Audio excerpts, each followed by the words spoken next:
Have this as a record, and then and I'll send it to I'll have Jill be able to look to it.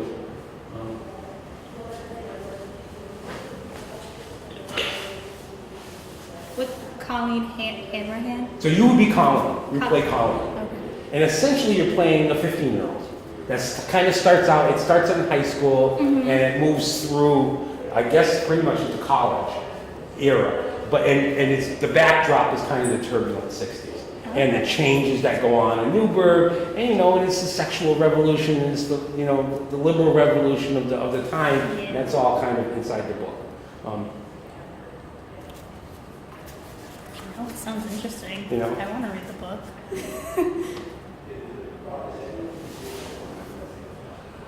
But there's no real lines.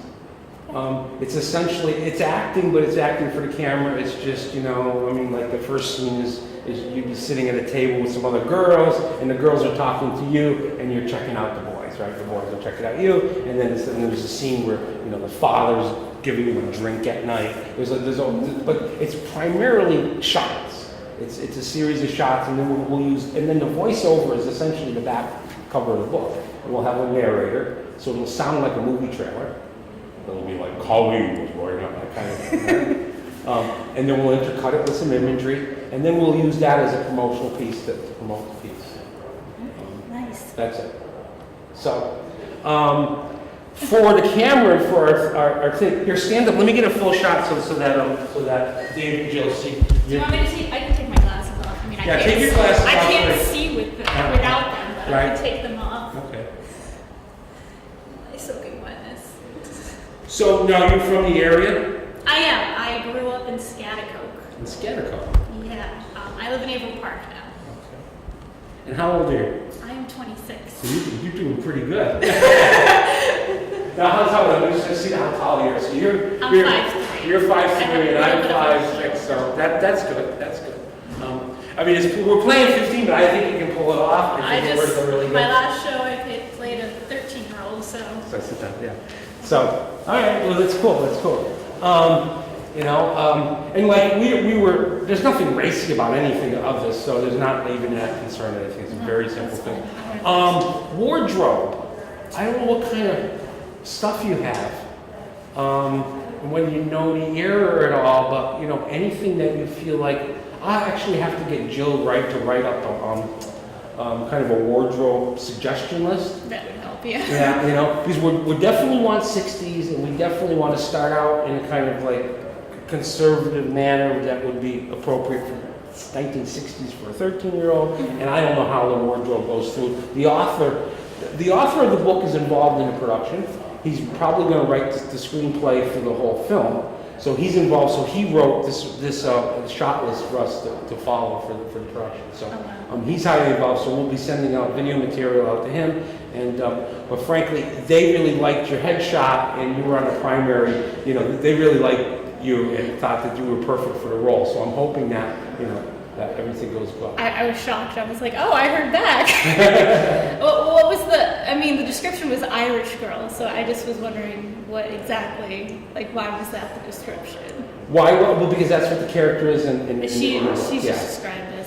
It has, there's an element of traditional America, Anglo-Saxon, Protestant America conflicting with the changing demographics of the time. Right. There's some civil rights stuff in it. I think she has a Black Panther boyfriend later on in the story. But there's that conflict about the changing of America. So I think the author really probably intended to have that as a contrast as much as possible. So they were, as I think I said in the thing, I think it was more they were looking for a quote non-ethnic look to contrast the rest of the program, the rest of the story. I like it. I'm liking what I'm hearing about the story. Yeah. I like it. So I don't have a copy of the book to give you, but maybe we can have the copy of the thing. We'll pay $100. Okay. Sure. I was just going to ask. Yeah. I mean, if it wasn't paid, that was fine either. We want to make sure we have at least our primary character. We don't have a big budget, but we want to make sure our primary characters are there because this can't work. And you'll be a lead, and also we have the father. We have a father who's named Ed Miller? Ed Miller. I was told last night they were like, you're going to be working with Ed Miller.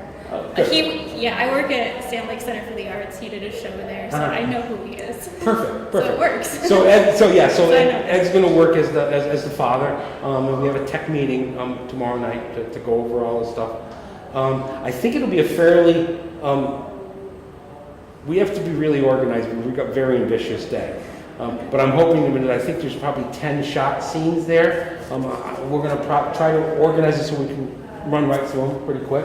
We'll have a green screen there, and we may do some close-up work in front of the green screen so we can use it to overlap on some of the other stuff we shot. Okay.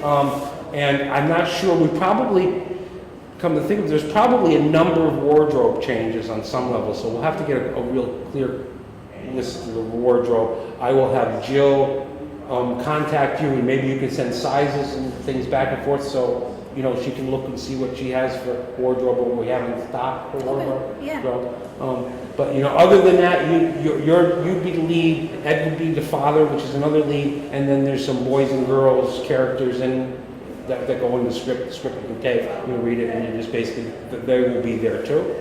And then after we're done, after we finish shooting that segment, we're going to move on to this factory art Andy Warhol scene, and that's going to be kind of a party scene, but it's going to be all set up as a set.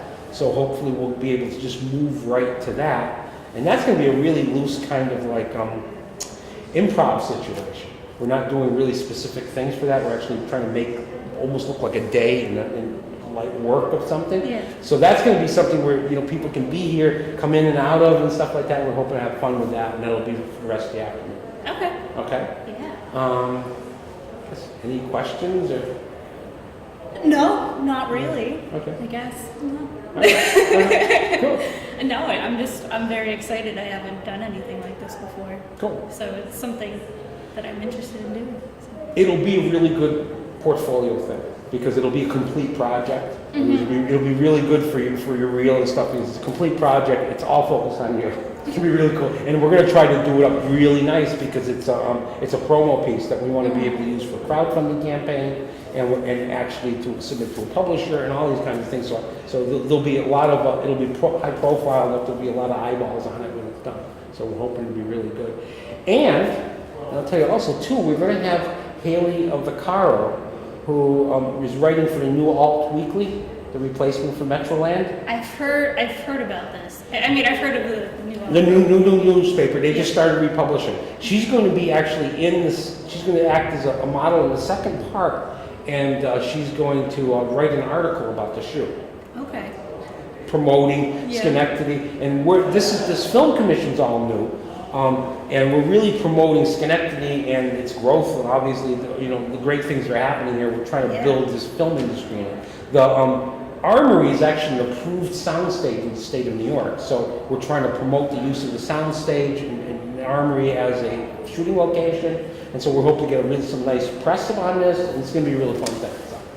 I'm very excited now. Cool. Yes. So I guess let me shot. That's enough. We don't have to go crazy with it. That's good. And I did that. And